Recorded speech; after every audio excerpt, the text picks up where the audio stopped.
Hello everyone, I hope you're doing well.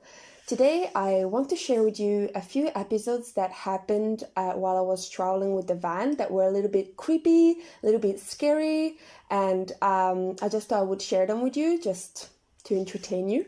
And also at the end of the video I'm gonna share with you what I think of those episodes and whether I think that traveling alone is dangerous, silly, and whether I would recommend it or not. Let me start by saying that I traveled with the van for 3 years, and those are the worst episodes that happened to me. So about 1.25 a year.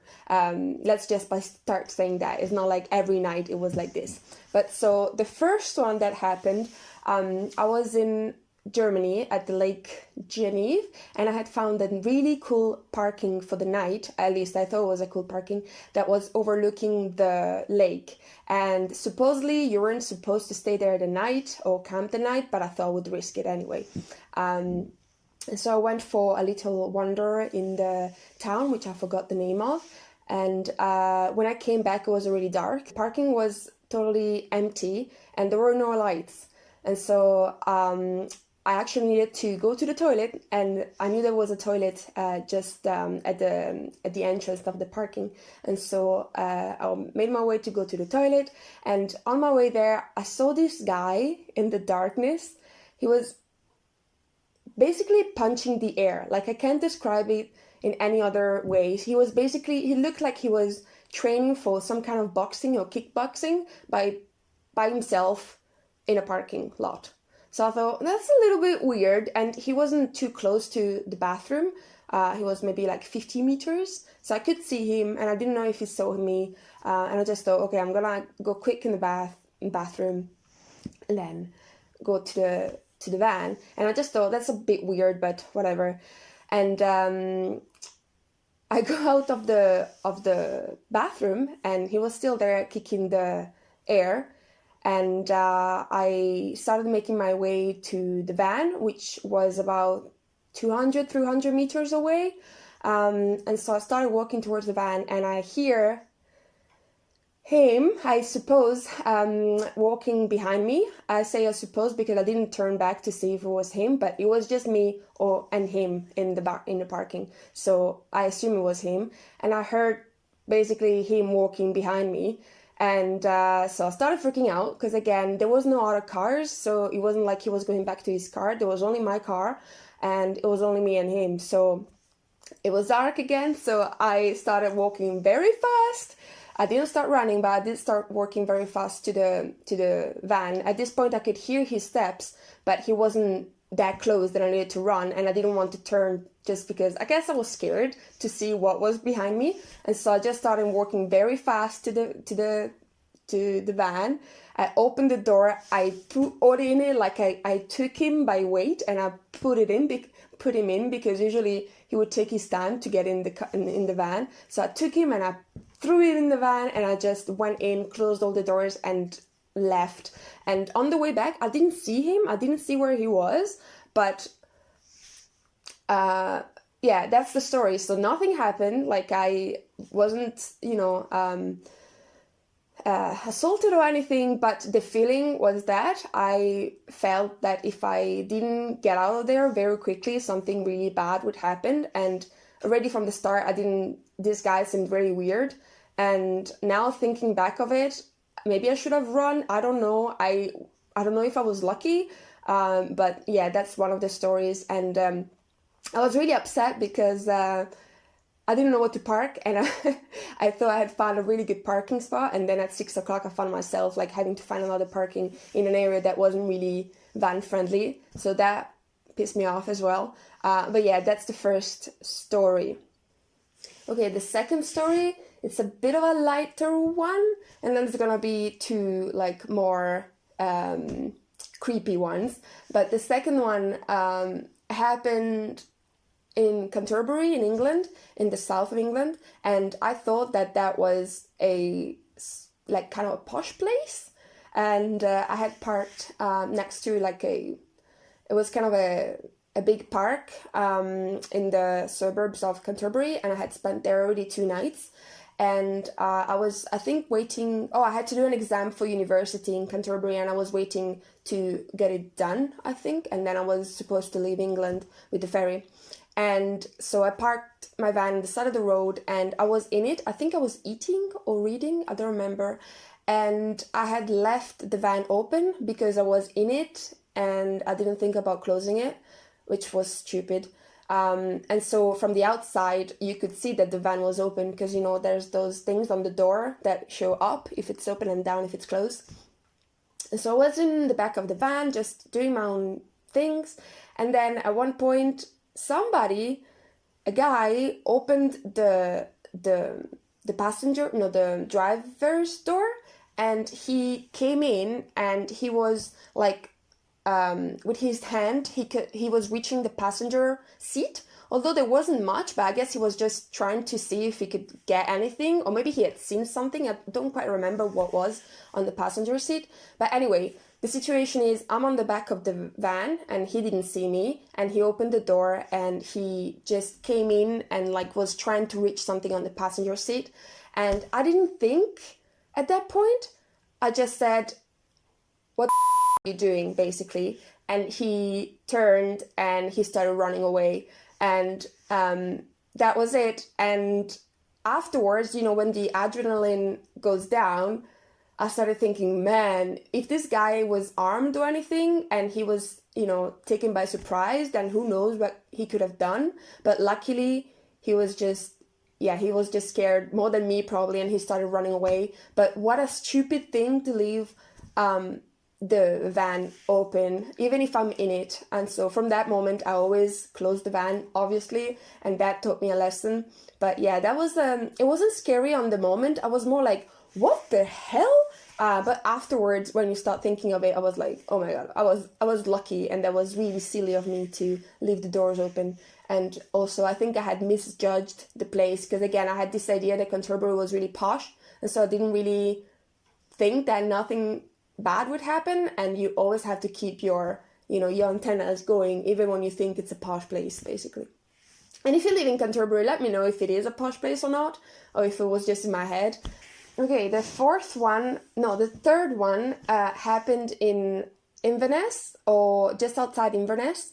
I was woofing about 2 hours from Inverness, and I would go quite often to Inverness to, don't even remember. Well, it was the only like close by city with cafes and things like that, and you know I love my coffee, so I would go often just to chill.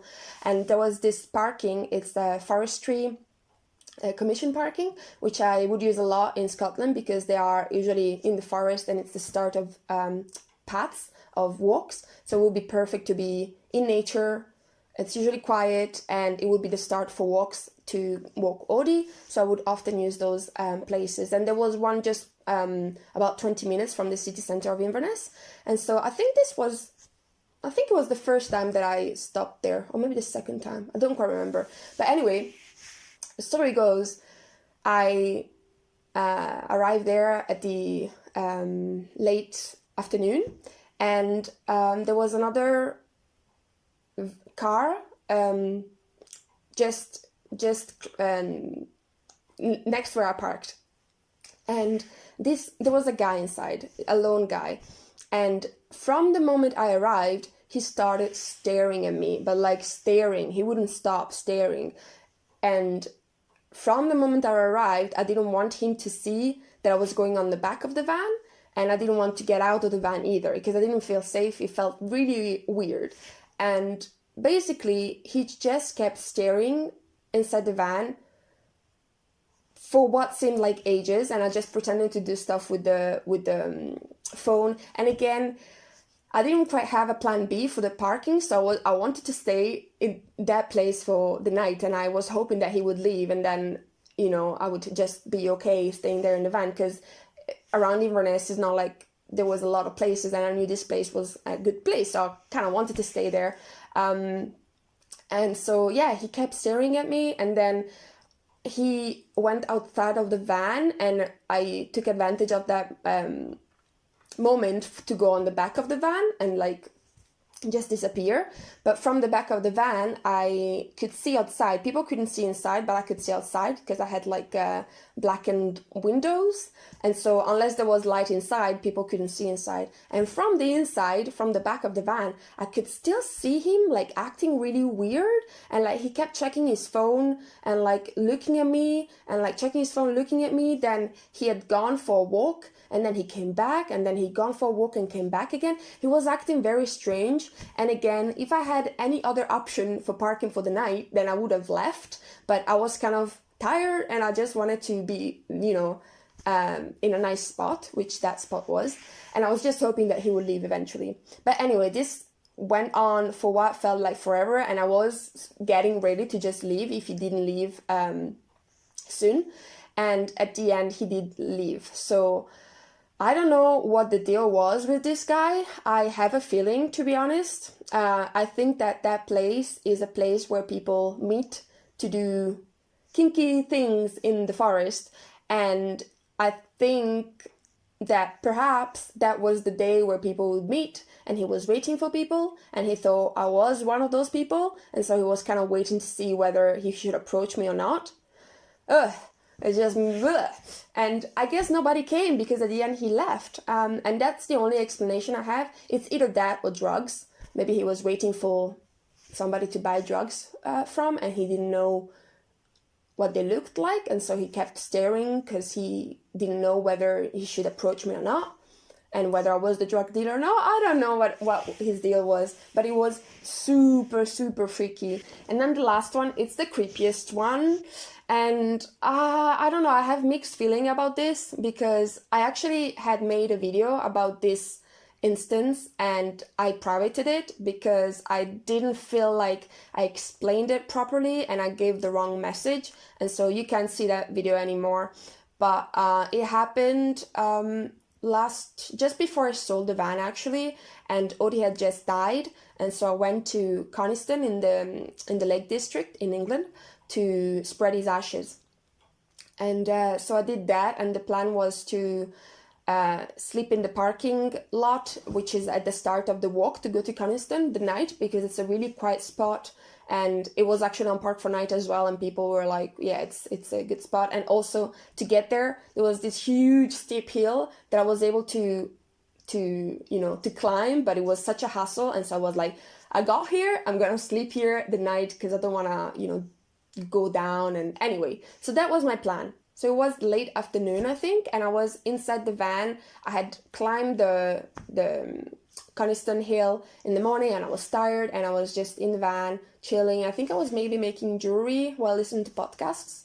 And one by one, most of the cars in the parking lot left because during the day it was quite busy, and there was just one van really close to me that was there. And so I thought, oh, maybe it's somebody else that's staying here the night, because it was like a van a little bit bigger than my van, but it wasn't huge. And then again, I was dealing my own business, and this man started to pick up rubbish from around the parking, and I thought that's really nice of him.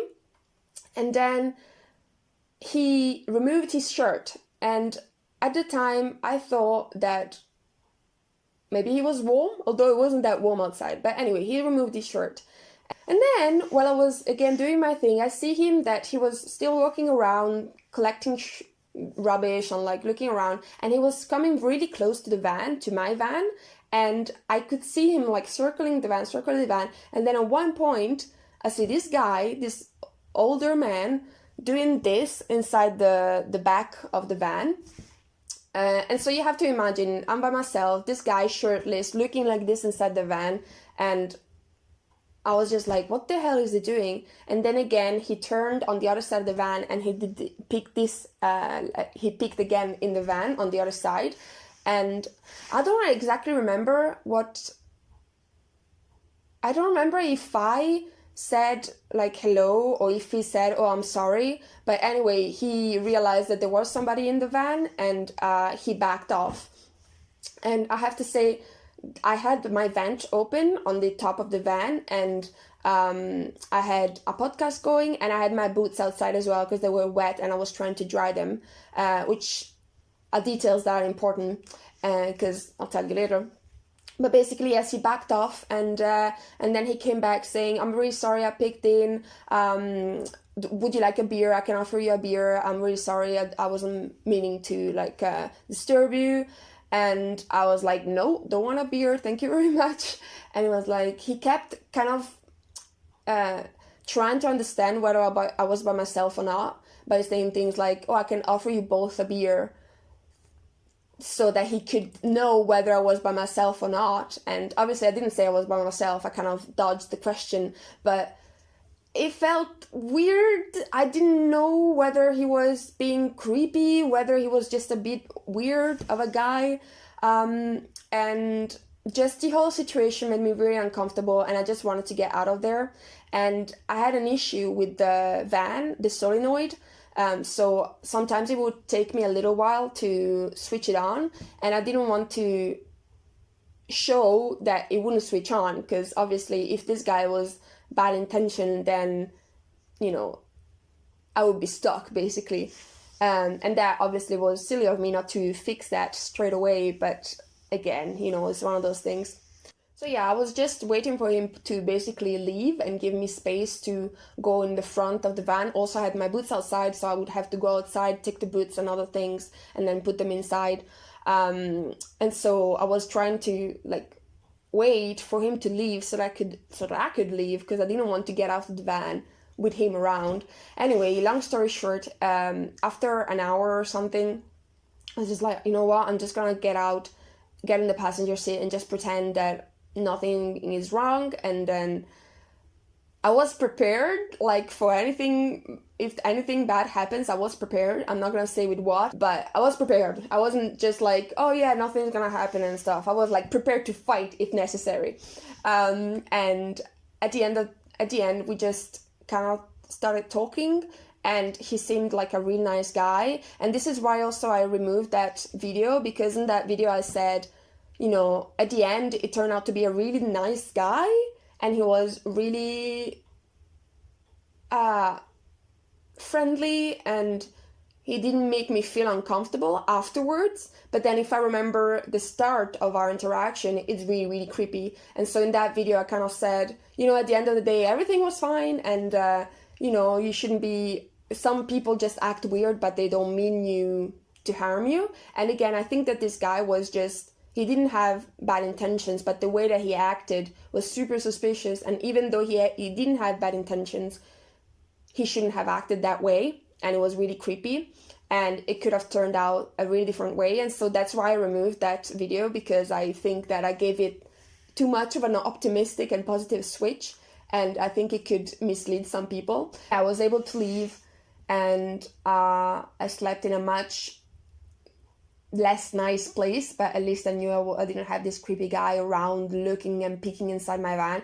And again, what I said before about the boots and the vent and things, he said that he was worried because it was starting to rain, and he said he was worrying that maybe somebody had left with the vent open, and he was trying to see if, I don't know why you would check inside the van anyway. If the vent is open, it's open, you can't do anything about it. But this was his excuse. He said, I'm really sorry that I looked inside, but the vent was open, and there was music inside, and I guess he was just curious and stuff.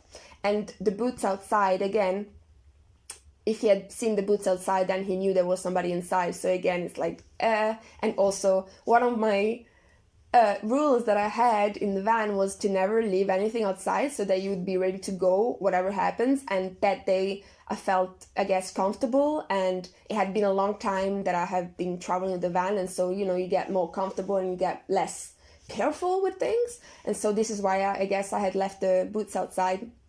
And yeah, if I was to go back, then I wouldn't have, and also I would have fixed the van straight away so that I could have left straight away without worrying that it wouldn't start, and then this guy would be like, oh, it's not starting, she's stuck here. So that's the last story. Now that I told you my creepiest and scariest stories of my travels with the van, I wanted to talk to you about something that to me is really important. And I know it might sound counterintuitive to put in the same video my creepiest episodes and also why I think we shouldn't be too scared of traveling, and why I think for a woman alone or for a man alone, it's okay to travel this way. And I feel like I need to talk about this because lately there's been an episode where a young lady has basically disappeared in nothingness. It happened about, you probably know about this, especially if you're in the UK, but about a month ago, a lady, she was hiking alone in the border between Spain and France, and she basically disappeared and nobody knows where she is. I forgot to mention that in the case of Esther, they do suspect foul play, that somebody has something to do with the disappearance, and that she's not just lost in the mountain, because they looked everywhere in the mountain and she's nowhere to be found, and this is why they're suspecting somebody's involved, and this is why I'm using this specific event for this video. And obviously I didn't mention this before, but all my thoughts are with her family and with her friends, and I hope that she's found alive and well, and that this was just a ugly nightmare and that she's okay. But yeah, back to the video. So to me, the important thing about this this episode, and why I want to talk about it, is the reaction that I saw on social media about this matter has been so frustrating and so it makes me so mad. And the main comments that I saw is that of people saying, yeah, obviously, like, women shouldn't be traveling alone. She was naive to go for a hike alone, and people, please do not travel alone. Like, it's so dangerous out there, and it's a scary place, and you shouldn't trust people, and all of this really stress-inducing thoughts.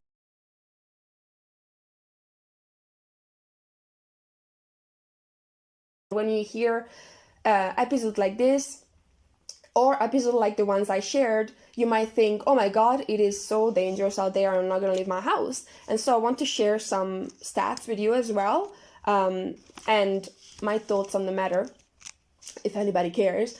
The first thing that I want to say is, if we apply these kinds of thought, so women shouldn't be traveling alone because it's dangerous, then we should apply this to anything. So women shouldn't be going to work alone. They shouldn't be going to shopping alone. They shouldn't walk their dog alone, because anywhere they could be a stranger wanting to harm you, whether you're in the top of the mountain or whether you're in a lit alley going to your shopping center.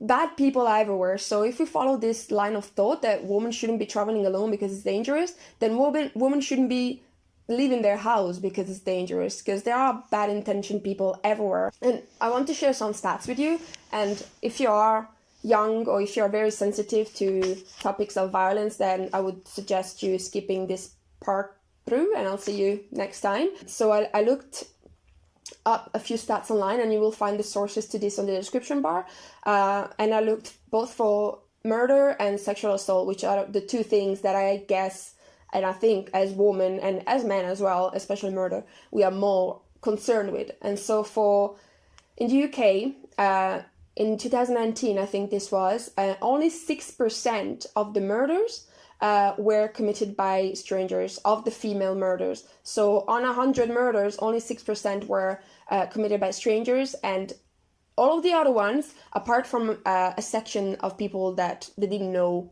who their perpetrator was, all the other ones were done by people that they knew. So it's only a really, really small percentage of murders that are committed by strangers. And I looked at other sources as well, and it's usually always less than 15% is done by strangers.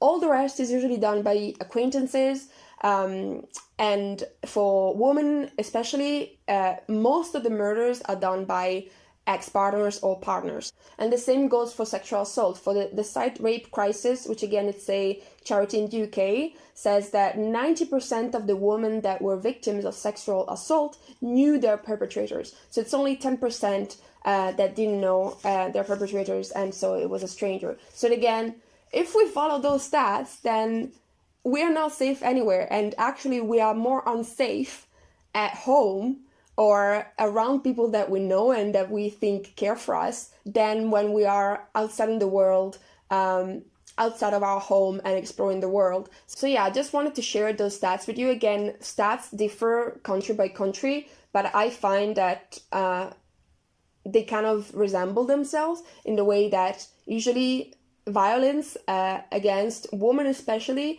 is mostly done by people that they know around them.